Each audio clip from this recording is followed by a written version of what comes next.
10th में पढ़ने वाले सभी छात्रों का एक बार फिर स्वागत। हम पढ़ रहे हैं वास्तविक संख्याएं। उसके अंदर से हमने एक्सरसाइज 1.1 और 1.2 को कंप्लीट पढ़ लिया है और यदि वो वीडियो नहीं देखे हैं तो उनको प्लेलिस्ट में जाके देख सकते हैं। आज हम पढ़ेंगे एक्सरसाइज 1.3 यानी प्रश्नावली 1.3 और ये परीक्षा की दृष्टि से काफी इंपोर्टेंट कह सकते हैं, वेरी इंपोर्टेंट एक्सरसाइज, क्योंकि इसके अंदर जितने भी प्रश्न हैं वो बोर्ड एग्जाम के अंदर कई बार पूछे जा चुके हैं। इसलिए आपको इस प्रश्नावली को बहुत ही अच्छे ढंग से समझने का प्रयास करना है। और साथ ही आपको कहना चाहूंगा कि ये प्रश्न एक मेथड आपने समझ लिया तो कोई भी प्रश्न आएगा आप उसके अंदर उस प्रश्नों को आसानी से कर पाएंगे। तो यहाँ पे देखिए, जैसे √5 का मैंने प्रश्न लिया है पहला कि सिद्ध कीजिए कि √5 एक अपरिमेय संख्या है। यानी अपरिमेय संख्या सिद्ध करने वाली पूरी एक्सरसाइज है। इसके अंदर अलग अलग टाइप की आपको संख्या मिलेगी। आपको पूछा जाएगा कि सिद्ध कीजिए कि एक अपरिमेय संख्या है। तो √5 आए, √2 आए, √3 आए, √7 आए, इस टाइप की जो भी संख्या है, अगर ये प्रूव करने का आपको बोला जाता है कि सिद्ध कीजिए कि एक अपरिमेय संख्या है, तो एक ही मेथड से इन सारे प्रश्नों को हम कर सकते हैं। तो वही मेथड मैं यहाँ आपको बताने वाला हूँ, आपको ध्यान से समझना है। तो शुरू करते हैं इस पहले प्रश्न को और देखते हैं इसको कैसे करना है। लेता हूं मैं यहाँ पे प्रश्न फर्स्ट। अब इसके अंदर आपको करना क्या है, यहाँ बोला है कि सिद्ध कीजिए कि √5 एक अपरिमेय संख्या है। तो आपको क्या करना है कि जो संख्या दे रखी है उसको विपरीत मान के चलना है। यानी यहाँ पे प्रूव करना है कि अपरिमेय संख्या सिद्ध कीजिए, तो मैं यहाँ पे इस √5 को क्या मान लूंगा, परिमेय संख्या। और यदि ये अपरिमेय संख्या सिद्ध नहीं होती है तो क्या हो जाएगी, ये अपरिमेय संख्या अपने आप सिद्ध हो जाएगी। तो यही तरीका है यहाँ पे। तो सबसे पहले मैं मान लेता हूं कि माना √5 जो भी संख्या आपको दे रखी है, यहाँ √2 है तो √2 ले लो और √5 है तो √5 ले लो। तो माना √5 एक क्या है, परिमेय संख्या है। मैंने विपरीत मान लिया, अपरिमेय संख्या मुझे सिद्ध करना है और मैंने इसको मान लिया परिमेय संख्या। माना √5 एक परिमेय संख्या है। अब थोड़ा आपको पिछली क्लास में जाना पड़ेगा कि परिमेय संख्या किसे कहते हैं। देखिए, थोड़ा इस प्रश्न में मैं टाइम लूंगा, आपको अच्छे ढंग से समझ में आने के बाद जितने भी प्रश्न है √2, √3, √6, √7 आसानी से आप कर पाएंगे। तो देखिए, यहाँ पे परिमेय संख्या का मतलब क्या होता है कि ऐसी संख्या जिसे हम P/Q के रूप में लिख सकते हैं, वो सब संख्या क्या कहलाती है, परिमेय संख्या। अब P और Q की जगह आप A/B भी लिख सकते हैं। तो A और B क्या है, पूर्णांक है। तो यहाँ पे यही करना है कि √5 एक परिमेय संख्या है, अतः मैं इस √5 को A/B के रूप में लिख सकता हूं, क्योंकि √5 को क्या माना मैंने, परिमेय संख्या। तो यहाँ पे मैं लिख लेता हूं कि √5 है वो है A/B। और A और B क्या है, यहां लिख लेते हैं कि जहां A तथा B क्या है, सहअभाज्य संख्या। जहां A तथा B सहअभाज्य संख्या है तथा B ≠ 0। ये आप साइड में लिख सकते हैं कि A और B क्या है, सहअभाज्य संख्या। अब आपको ये भी समझना पड़ेगा कि सहअभाज्य संख्या किसे कहते हैं। तो सहअभाज्य संख्या वे संख्या जिसके अंदर सिर्फ एक का ही भाग जाता है, बाकी किसी का नहीं जाता है, वे संख्या क्या कहलाती है, सहअभाज्य संख्या। जैसे कि देखिए, यहाँ पे A और B मैंने लिया है, तो इस A और B में एक का भाग जाएगा, यानी एक के सिवा इसमें कोई उभयनिष्ठ गुणनखंड नहीं है। तो यहाँ हमने ये माना है कि A और B में सिर्फ एक का ही भाग जाता है, यानी A के अंदर एक का जाता है, बाकी किसी का नहीं जाता। B के अंदर भी एक का जाता है, बाकी किसी का नहीं जाता। ये हमने यहाँ पे मान लिया है। अब आगे जाके हम ये प्रूव करेंगे कि A और B के अंदर सिर्फ एक का ही भाग नहीं जाता, एक संख्या और आएगी जिसका भाग इसके अंदर जाएगा। तो ये अपने आप सिद्ध हो जाएगा कि √5 एक क्या है, परिमेय संख्या ना होके क्या है, अपरिमेय संख्या। तो यही यहाँ पे प्रोसेस है। सहअभाज्य संख्या आपको दिमाग में बैठ गया होगा कि सहअभाज्य संख्या क्या होगी, कि ऐसी संख्या जिसमें सिर्फ एक का ही भाग जाता है, बाकी किसी का नहीं जाता, वो सहअभाज्य संख्या होगी। जैसे कि 2 और 3, तो ये एक ऐसा जोड़ा है जिसके अंदर एक का भाग जाता है, बाकी किसी का नहीं जाता। तो ये दोनों क्या है, को प्राइम नंबर यानी सहअभाज्य संख्या होगी। अब देखिए, यहाँ पे √5 को मैंने मान लिया A/B। अब आपको क्या करना है, यहाँ इसका करना है वर्ग। तो यहाँ पे मैं वर्ग करने पर, यहाँ सीधा लिखूंगा वर्ग करने पर। वर्ग करेंगे तो यहाँ से √5 के ऊपर वर्ग आ जाएगा, √5, और उसके ऊपर आ गया घात 2। इसी प्रकार a/b इसके ऊपर भी आ जाएगी घात 2। तो √5 का वर्ग करना है। आपको पता है कि किसी भी रूट वाली संख्या का वर्ग करते हैं तो क्या आ जाता है, अंदर वाली संख्या यानी रूट है वो हट जाता है। तो सीधा मैं लिखूंगा 5। अब यहाँ पे देखिए a और b का वर्ग करना है तो आ जाएगा a² और b²। अब करना है आपको वज्र गुणन। तो वज्र गुणन का मतलब क्या होगा, यहाँ पे देखिए कुछ नहीं है तो आप 1 लगा सकते हैं समझने के लिए। अब b² का गुणा 5 से कर दो और 1 का गुणा a² से कर दो। तो यहाँ पे मैं 5 का गुणा b² से होगा और 1 का गुणा किससे होगा, a² से। तो यहाँ 5 का गुणा b² से होगा तो आ जाएगा 5b², और 1 का गुणा a² से होगा तो आ जाएगा a²। अब इसको मैं b² बराबर क्या लिख सकता हूँ, b² बराबर a² बट्टा 5, यानी गुणांक का भाग लगता है। अब समीकरण नंबर 1 इसका नाम लेना है। अब इस समीकरण 1 से क्या रिजल्ट निकला है वो आपको समझना है। देखिए ये जो a² है इसके अंदर ये 5 आ गया नीचे, इसका मतलब क्या हुआ कि a² में 5 का भाग जा रहा है, राइट। तो a² में 5 का भाग जा रहा है, इसका मतलब a में भी 5 का भाग जाएगा। अतः हम समीकरण 1 से क्या लिख सकते हैं कि a² है वो 5 से विभाजित है, इसलिए a भी क्या होगा, 5 से विभाजित होगा। तो यहां लिखूंगा चूंकि a² 5 से विभाजित है, 5 से विभाजित है, इसलिए जो a है वो भी क्या होगा, 5 से विभाजित होगा। आपको ध्यान होना चाहिए कि कोई संख्या है, अगर किसी संख्या से डिवाइड हो रही है तो उसका वर्ग भी क्या होगा, उससे विभाजित होगा। जैसे कि देखिए 2 है, इस 2 के अंदर 2 का भाग जा रहा है, एक बार जा रहा है, तो इस 2 का वर्ग होगा, यानी 2 का वर्ग करेंगे तो क्या आएगा, 4। तो 4 में भी 2 का भाग जाएगा, यानी 2 बार। तो कहने का अर्थ ये हुआ कि कोई संख्या का वर्ग किसी संख्या से डिवाइड है तो वो सिर्फ संख्या भी उससे डिवाइड होगी। तो यही मैंने लिखा है कि a² 5 से विभाजित है, तो a भी क्या होगा, 5 से विभाजित है, राइट। अब देखिए यहाँ पे मैंने क्या माना था कि a और b है वो क्या है, सहअभाज्य संख्या है। इसका मतलब क्या हुआ कि a और b के अंदर एक का ही भाग जाता है, बाकी किसी का नहीं जाता। यहाँ पे मैंने माना था, परंतु यहाँ आके ये प्रूव हो रहा है कि इस a है वो क्या है, 5 से भी तो विभाजित हो रहा है, यानी a के अंदर 5 का भाग जा रहा है। अब हम क्या करेंगे, बी के अंदर भी ऐसा का ऐसे ही प्रूव करेंगे। तो ये हमारी जो कल्पना है, जो हमने माना था कि √5 एक परिमेय संख्या है, वो गलत साबित हो जाएगा, और ये इसका प्रूव हो जाएगा कि √5 एक परिमेय संख्या ना होके क्या है, अपरिमेय संख्या। तो यही काम करना है, और इसके लिए हम क्या करेंगे, पुनः पुनः मान लेंगे, पुनः माना यहाँ पे जो a² बटा 5 आया है, तो a को मैं मान लेता हूं, जो a है उसको मान लेता हूं 5c। ये आपको हमेशा ध्यान रखना है कि यदि 5 वाला सवाल कर रहे हैं √5 वाला तो 5c मानना है, यदि 2 वाला सवाल कर रहे हैं तो 2c मानना है। अभी मैं आपको दूसरे सवाल लेके रिप्लेस करके सब बता दूंगा कि किस ढंग से आपको रिप्लेस करना है। तो देखिए यहाँ पे पुनः मैंने मान लिया कि a बराबर क्या है, 5c, जहां c है वो एक पूर्णांक है। यहाँ लिख लेना, जहां c क्या है, पूर्णांक। c क्या है, पूर्णांक है। अब देखिए यहाँ पे मैं समीकरण 1 के अंदर a बराबर 5c रख लेता हूं। तो यहाँ लिखूंगा समीकरण 1 में रखने पर,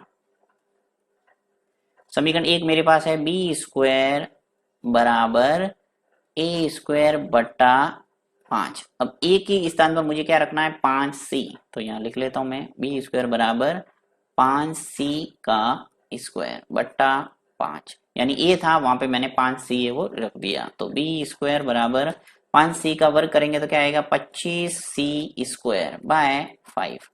तो b² बराबर, यहाँ पे देखिए 5 का भाग 25 में जा रहा है, कितनी बार जाएगा, 5 बार। तो 5 से 25 कट गया 5 बार, तो 5c²। अब इसको उल्टा करके लिख सकते हैं, 5c को यहाँ करके मैं ऐसे लिख सकता हूँ, 5c² आगे लिख सकता हूँ और b² पीछे लिख सकता हूँ, जिससे आपको समझने में आसानी रहेगी। थोड़ा इसको खिसकाता हूँ मैं,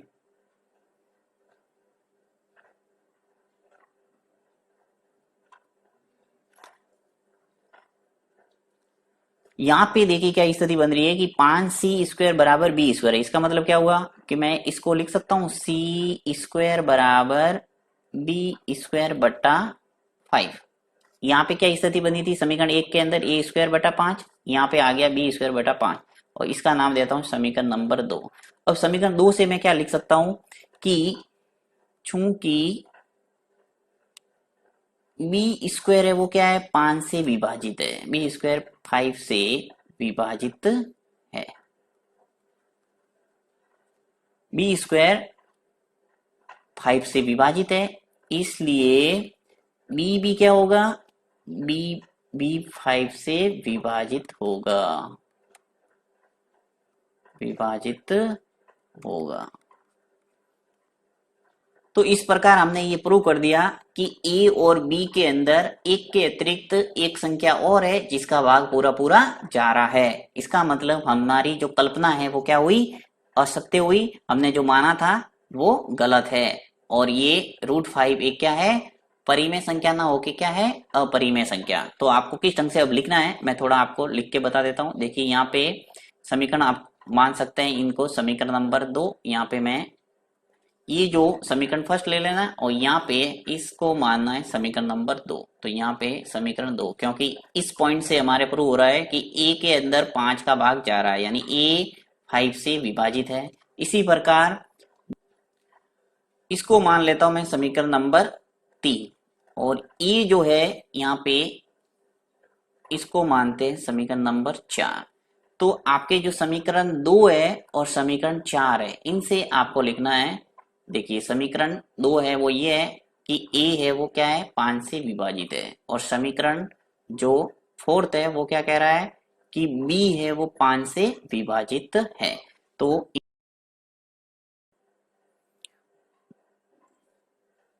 तो अंत में आपको लिखना है कि समीकरण 2 और समीकरण 4 से स्पष्ट है, समीकरण 2 तथा 4 से स्पष्ट है कि हमारी कल्पना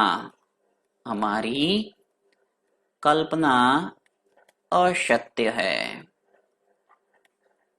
कौन सी कल्पना, यानी कि हमने जो माना था कि √5 क्या है एक परिमेय संख्या है, वो हमारी कल्पना है वो असत्य साबित हुई और √5 एक क्या है हुई अपरिमेय संख्या। तो यहाँ पे यही लिखना है कि समीकरण 2 तथा समीकरण 4 से स्पष्ट है कि हमारी कल्पना है वो असत्य है और √5 एक क्या है अपरिमेय संख्या है। तो इस ढंग से आपको प्रूव करना है। अब मैं आपको बता देता हूं कि √2 है तो क्या करना है, √3 है तो क्या करना है। देखिए यहाँ पे बहुत ही ईजी है, ये का ये मेथड आपको सब में इस्तेमाल करना है। तो देखिए यहाँ पे जैसे ही सवाल आ गया आपके उदाहरण के अंदर काफी ऐसे प्रश्न दे रखे हैं √2 और √3 वाला, तो आपको इस ढंग से करना है। ये जो √5 है तो आ गया मान लो आपके √2, तो क्या करेंगे आप √2 आ गया तो ये जो √5 माना है वहां पे आप लिख देना √2। तो मैं आपको लिख के बता देता हूँ यहाँ पे, यहाँ करेंगे आप √2, क्या करेंगे √2 वाला आता है तो √2 करना है और √3 वाला आता है तो √3 करना है, ठीक है। बाकी वो का वो लिखना है, माना √2 एक परिमेय संख्या है अतः √2 यहाँ पर भी आ जाएगा √2 बराबर a बटा b, जहाँ a और b सहभाज्य संख्या है, जहाँ b नॉट इक्वल टू 0 है। अब वर्ग करना है, वर्ग करेंगे तो यहाँ पे √5 का वर्ग हो रहा है, वहां पे हो जाएगा √2 का वर्ग और यहाँ पे 2 बट्टा 1 आ जाएगा और अंत में आपकी स्थिति जो आएगी यहाँ पे a² बट्टा 2, यानी जहाँ 5 है वहां आ जाएंगे 2, ठीक है। बाकी आप प्रोसेस देख सकते हैं। फिर यहाँ पे क्या लिखेंगे कि हमने a² है वो 5 से विभाजित है लिखा है, वहां पे आपको लिखना है कि a² है वो 2 से विभाजित होगा, यानी 5 की जगह आ जाएंगे 2। a² 2 से विभाजित है इसलिए a है वो क्या है 2 से भी क्या हो जाएगा विभाजित। अब 2 है तो 2 आएंगे और 3 है तो 3 आएगा। इसी प्रकार आपको पुनः मानना है, एक को 5c के स्थान पर क्या मानेंगे 2c, यानी 2 वाला सवाल कर रहे हैं तो 2c मानना और 3 वाला कर रहे हैं तो 3c मानना। फिर समीकरण 1 में रखेंगे तो यहाँ पे स्थिति है वो इस ढंग से सॉल्व करेंगे तो जहाँ पे 5c लिखा है वहां पे आप 2c लिखेंगे और ये सरल करेंगे तो आ जाएगा आपके यहाँ पे लास्ट में स्थिति, ये जो 5c² बराबर b स्क्वायर आया है वहां पे आपके क्या आ जाएगा 2c² बराबर b स्क्वायर। यहाँ पे स्थिति है वो क्या आ जाएगी 2c² बराबर b स्क्वायर। इसका मतलब क्या हुआ कि ये जो c² है वो आ जाएगा आपके b² बट्टा 2, यानी यहाँ आ जाएगा 2, यहाँ पे 2 आ जाएंगे। इसका मतलब ये प्रूव हो जाएगा कि b² में 2 से विभाजित है, यानी b² क्या है 2 से विभाजित है, तो b भी क्या हो जाएगा 2 से विभाजित। तो अंत में आप लिख सकते हैं कि समीकरण वही 2 और 4 से स्पष्ट है कि हमारी कल्पना असत्य है और √2 एक क्या है अपरिमेय संख्या, यानी √2 और √3 और √7 जो भी प्रश्न आते हैं उसमें मेथड है वो यही लगेगा। दूसरा प्रश्न लेता हूं पहले मैं। ये जो दूसरा प्रश्न है ये कह रहा है कि सिद्ध कीजिए कि 3 + 2 √5 एक परिमेय संख्या है, सॉरी एक अपरिमेय संख्या है, ये हमें सिद्ध करना है। ठीक है, तो अपरिमेय संख्या सिद्ध करने के लिए सबसे पहले हमने क्या करते हैं कि जो भी संख्या दे रखी है उसको क्या करना है आपको विपरीत मानना है, यानी अपरिमेय संख्या सिद्ध करने का बोल रहा है तो हम मान लेंगे कि माना एक ये परिमेय संख्या है और परिमेय संख्या अगर प्रूव नहीं होता है तो ये क्या प्रूव हो जाएगी अपरिमेय संख्या। तो बस यहाँ पे तो यहाँ मैं मान लेता हूं कि माना जो संख्या दे रखी है उसको मान लेता हूं परिमेय संख्या, लिखता हूं माना क्या दे रखा है 3 + 2 √5, तो माना 3 + 2 √5 एक क्या है परिमेय संख्या है।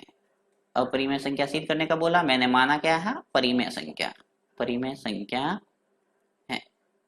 अब परिमेय संख्या का मतलब आप जानते हैं कि परिमेय संख्या है, इसका मतलब क्या है कि 3 + 2 √5 को हम a बटा b के रूप में लिख सकते हैं, यानी वही p बटा q के रूप में जिसको लिख सकते हैं वो परिमेय संख्या होती है। तो यहाँ पे हम लिख सकते हैं कि 3 + 2 √5 एक परिमेय संख्या है, अतः हम दो पूर्णांक a तथा b इस प्रकार प्राप्त कर सकते हैं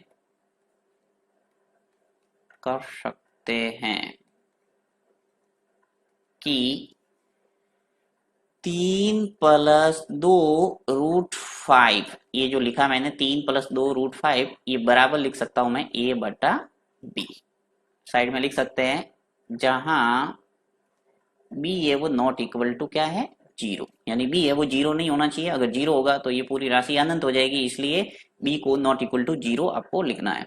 ठीक है, यानी इसको मैंने परिमेय संख्या माना तो मैं लिख सकता हूँ इसको a बटा b के रूप में। अब आपको कुछ नहीं करना है, यहाँ पे आपको जो भी रूट वाली संख्या नजर आती है जैसे √2 √3 √5 उसको तो रखना है आपको लेफ्ट हैंड साइड में, बाकी सबको राइट हैंड साइड में पक्षांतर करना है, यही रूल है। इन सभी सवालों को करेंगे आपको अच्छे ढंग से समझ में आ जाएगा।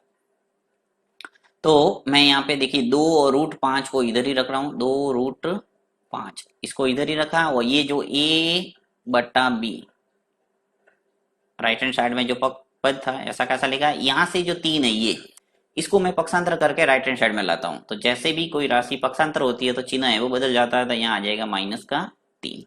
ठीक है, अब यहाँ पे 2 √5 ऐसा कैसा लिखा है, यहाँ पे हम कर सकते हैं लसपा लेके इसको सरल, तो b है वो एलसीएम आ जाएगा, ये b एलसीएम आ गया, इसको सरल करता हूं मैं, ये a का a आएगा -3b।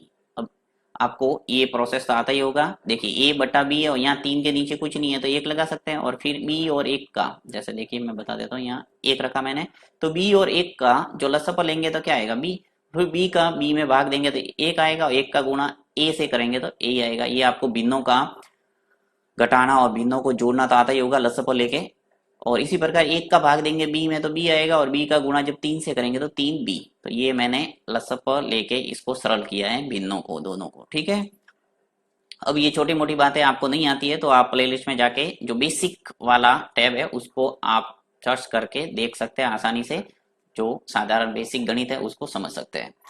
आगे बढ़ता हूं मैं, 2 √5 है, इसको मैं क्या कर रहा हूँ यहाँ पे √5 लिख रहा हूँ, ये जो 2 है ये भी गुणांक के रूप में नीचे चला जाएगा बी के पास में। तो यहाँ पे ए माइनस 3b बट्टा आ जाएगा 2b, राइट। यानी यहाँ पे सिर्फ आपको रूट वाली संख्या रखना है, बाकी जो भी है इसके आसपास में उसको पक्षांतर करके राइट हैंड साइड में लेके जाना है। अब मैंने पूरा पक्षांतर कर दिया और यहाँ से सिर्फ मेरे बचा है क्या, √5। अब √5 है वो क्या आया, ये जो a और b मैंने क्या माना है, पूर्णांक। देखिए यहाँ पे अतः दो पूर्णांक a और b मैंने लिखा था कि a और b क्या है, पूर्णांक है। तो यहाँ पे a और b जहां दिख रहा है मैं पूर्णांक पूर्णांक लिख सकता हूँ। तो यहाँ मैं लिख रहा हूँ a की जगह पूर्णांक, फिर -3 ऐसा का ऐसा, फिर इंटू b की जगह पूर्णांक, नीचे बट्टा में 2 ऐसा का ऐसा और इंटू ये b है, यहाँ पे लिखा भी पूर्णांक। इसका मतलब क्या हुआ कि जो √5 है वो बराबर आ रहा है, देखिए पूर्णांक बटा पूर्णांक। यहाँ पे देखिए a बटा b है, अर्थात हमने परिमेय संख्या माना था इसलिए a बटा b लिखा था। तो यहाँ पर भी पूर्णांक बटा पूर्णांक आ रहा है, तो इसकी जगह क्या आ जाएगा, परिमेय संख्या लिख सकता हूं मैं, परिमेय संख्या। तो ये कह रहा है कि √5 है वो परिमेय संख्या है, परंतु ये तो गलत है, हम कल ही प्रूव कर चुके हैं कि √5 क्या है, एक अपरिमेय संख्या। तो यहाँ लिखेंगे अतः परंतु हम जानते हैं कि √5 है वो क्या है, √5 एक अपरिमेय संख्या है। √5 एक अपरिमेय संख्या है, अतः हमारी कल्पना क्या है, असत्य है। जो हमने माना था कि 3 और 2 √5 एक परिमेय संख्या है, वो कल्पना असत्य साबित हुई और ये 3 और 2 √5 एक अपरिमेय संख्या होगी। तो यही आपको लिखना है हर सवाल में। परंतु हम जानते हैं कि √5 एक अपरिमेय संख्या है, अतः हमारी कल्पना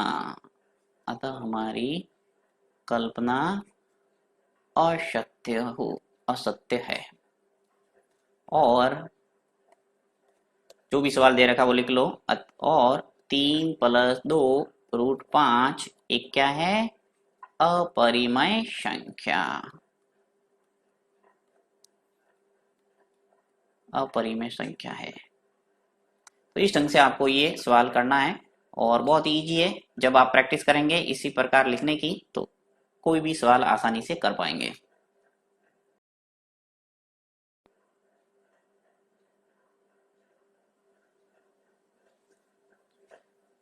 तो चलिए हम तीसरा प्रश्न करते हैं। तीसरा प्रश्न देखा है कि सिद्ध कीजिए कि निम्नलिखित संख्याएं अपरिमेय संख्या है। आपको 1/√2, 7 √5 और 6 + √2 ये प्रूव करना है कि ये अपरिमेय संख्या है। तो जैसा कि हमने पहला और दूसरा प्रश्न में किया था वो काम हमें करना है। पहला थोड़ा लॉन्ग मेथड था क्योंकि ये व्यापक √2, √5 और √3 और √7 इस टाइप के जो सवाल है उसको लॉन्ग मेथड के द्वारा होगा। बाकी जितने भी उनके साथ में जो संख्या दे रखी है वो आपको शॉर्ट मेथड से करना है। तो यहाँ पे इजीली देखिए कैसे हो जाएगा, मैं यहाँ करके बता देता हूँ। तीसरे का पहला करते हैं सबसे पहले।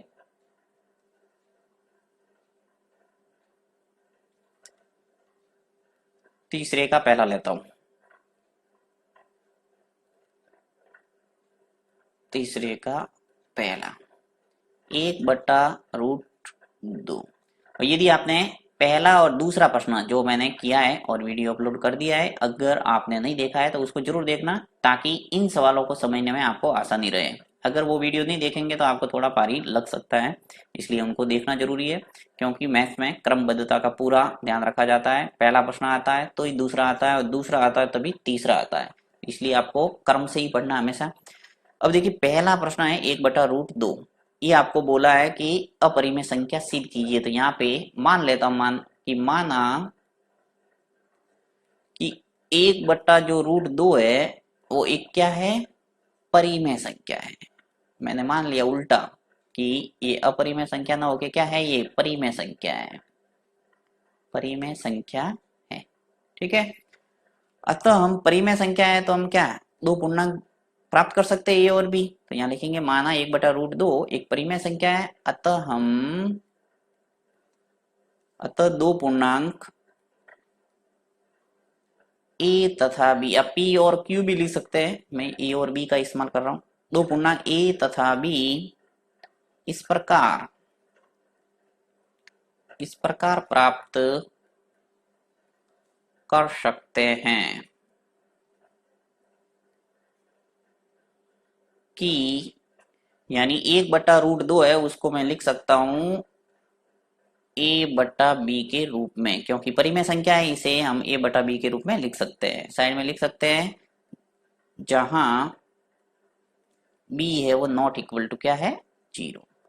अब यहाँ पे देखिए 1/√2 है, तो हरों का परिमेय करना आपने पढ़ा होगा 9th क्लास के अंदर, कि जब भी रूट वाली संख्या नीचे होती है तो हम क्या करते हैं, रूट को हटाते हैं। तो रूट को हटाने का तरीका क्या आता है, उसी संख्या से ऊपर नीचे गुणा करना। तो 1/√2 है, उसका ऊपर नीचे अंश से भी गुणा करेंगे √2 से, और हर से भी √2 से गुणा करूंगा।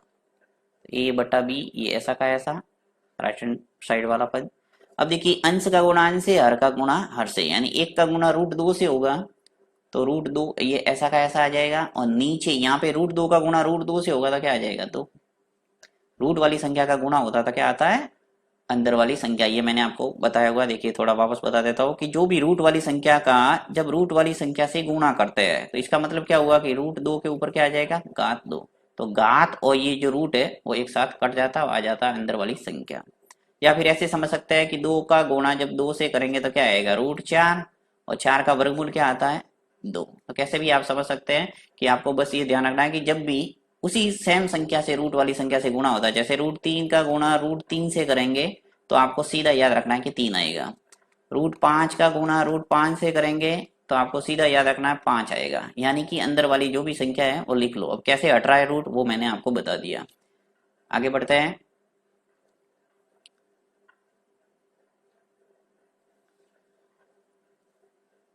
√2/2 बराबर आ गया a/b।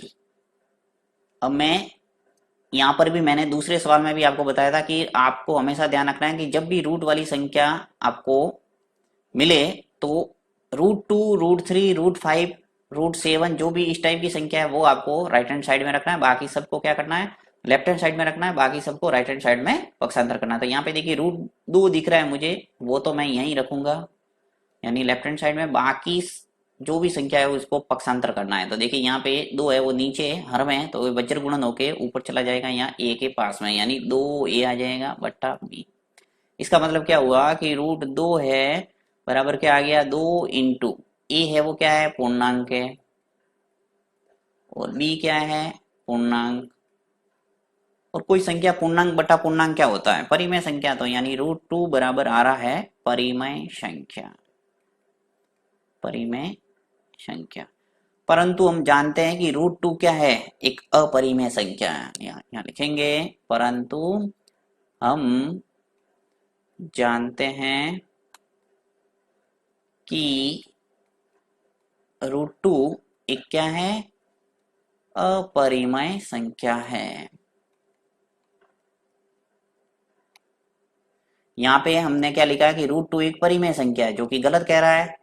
इसका मतलब क्या हुआ कि हमने जो माना था वो गलत साबित हुआ। हमने माना था कि 1/√2 एक क्या है, परिमेय संख्या, जो कि कल्पना है वो असत्य हो गई, और ये प्रूव हो गया कि 1/√2 एक क्या है, अपरिमेय संख्या। तो यहाँ पे लिखना पड़ेगा कि परंतु हम जानते हैं कि √2 एक अपरिमेय संख्या है, अतः हमारी कल्पना, अतः हमारी कल्पना असत्य है। और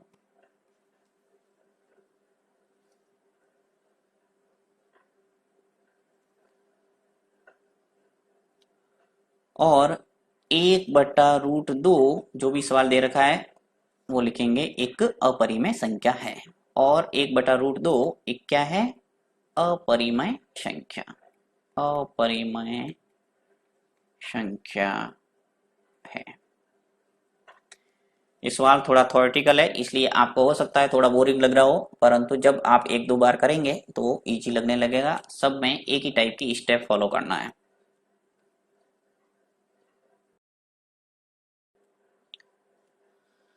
नेक्स्ट करते हैं दूसरा प्रश्न। दूसरा प्रश्न आपके दे रखा है कि 7√5, लेता हूं मैं यहाँ पे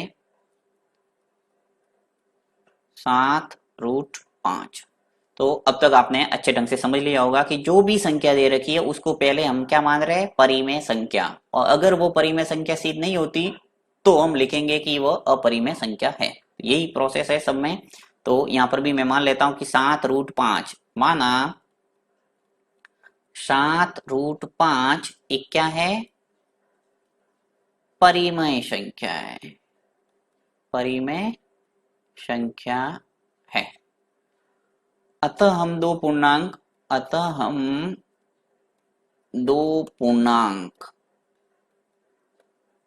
पूर्णांक ए तथा बी इस प्रकार प्राप्त कर सकते हैं, इस प्रकार प्राप्त कर सकते हैं कि जो 7√5 है उसको मैं लिख सकता हूं a/b के फॉर्म में, क्योंकि 7 और √5 को मैंने मान लिया क्या, परिमेय संख्या। पर परिमेय संख्या उसे कहते हैं जिसे हम p/q के रूप में लिख सकते हैं, या फिर कह सकते हैं a/b के रूप में लिख सकते हैं। तो यहाँ पे लिखूंगा जहां b है वो नॉट इक्वल टू क्या है, 0। अब आपको क्या करना है कि जो √5 है उसको लेफ्ट हैंड साइड में रखना है और बाकी को क्या करेंगे, पक्षांतर। तो सीधा यहाँ पे जो √5 है उसको मैं लिख रहा हूँ यहाँ पे, और जो a/b है, ये जो 7 है गुणांक के रूप में ये नीचे चला जाएगा हर के रूप में, तो यहाँ आ जाएगा 7। तो a/ आ गया 7b। इसका मतलब क्या हुआ कि जो √5 है वो बराबर आ गया, a का मतलब क्या है, पूर्णांक, क्योंकि मैंने a और b क्या माना है, पूर्णांक माना है। तो a की जगह पूर्णांक लिखूंगा और ये 7 ऐसा का ऐसा, फिर इंटू ये जो b है उसकी जगह भी क्या लिखूंगा, पूर्णांक। यानी जहाँ a और b है वहां पे आपको पूर्णांक पूर्णांक लिखना है। तो √5 आ गया। अब पूर्णांक अंश में भी पूर्णांक है और हर में भी पूर्णांक है, इसका मतलब क्या हुआ कि ये जो स्टेप है वो परिमेय संख्या है। तो यहाँ पे लिखूंगा मैं परिमेय संख्या। परंतु हम पहले से जानते हैं कि √5 एक क्या है, अपरिमेय संख्या। अतः हमारी कल्पना क्या हो गई, असत्य हो गई, और 7√5 एक अपरिमेय संख्या सिद्ध होती है। तो यहाँ लिखना पड़ेगा कि परंतु हम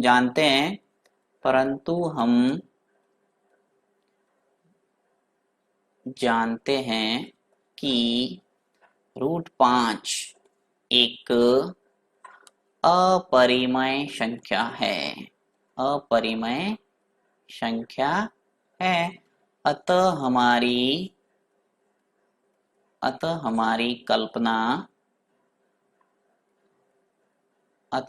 कल्पना असत्य है, और 7√5 एक क्या हो गया, अपरिमेय संख्या। तो और 7√5 एक अपरिमेय संख्या है।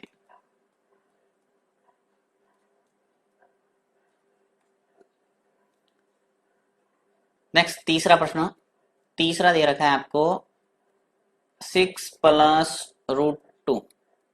यहाँ पर भी आपको वही विपरीत मानना है कि माना 6 और √2 क्या है, परिमेय संख्या। तो लिख लेता हूं मैं कि माना 6 + √2 एक क्या है, परिमेय संख्या, एक परिमेय संख्या है।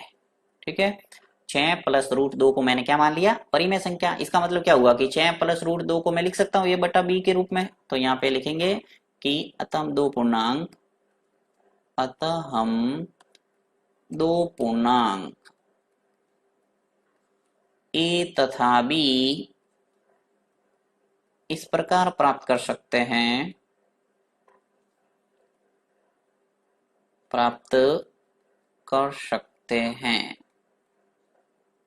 कि 6 + √2 है उसको मैं लिख सकता हूँ a/b के रूप में, और जहां b है वो क्या है, नॉट इक्वल टू 0। ठीक है, अब देखो यहाँ पे मैंने 6 और प्लस √2 बराबर लिखा है a/b। तो यहाँ पे आपको रूट वाली संख्या इधर रखना है लेफ्ट हैंड साइड में, और बाकी सबको क्या करते हैं, पक्षांतर। तो यहाँ मैं √2 लिखूंगा, a/b को ऐसे कैसे लिखा, ये जो 6 है वो प्लस में है यहाँ पे, तो पक्षांतर होके जब राइट हैंड साइड में जाएंगे तो क्या आ जाएगा, -6। ओके, बढ़ते हैं आगे। √2 ऐसा का ऐसा, यहाँ पे लसफल लेके इसको सरल करेंगे तो आ जाएगा b, ये आपको आता ही होगा, a माइनस हो जाएगा 6b। ठीक है, तो यहाँ पे √2 की जगह आ जाएगा हमारे पास a की जगह मैं लिखूंगा पूर्णांक।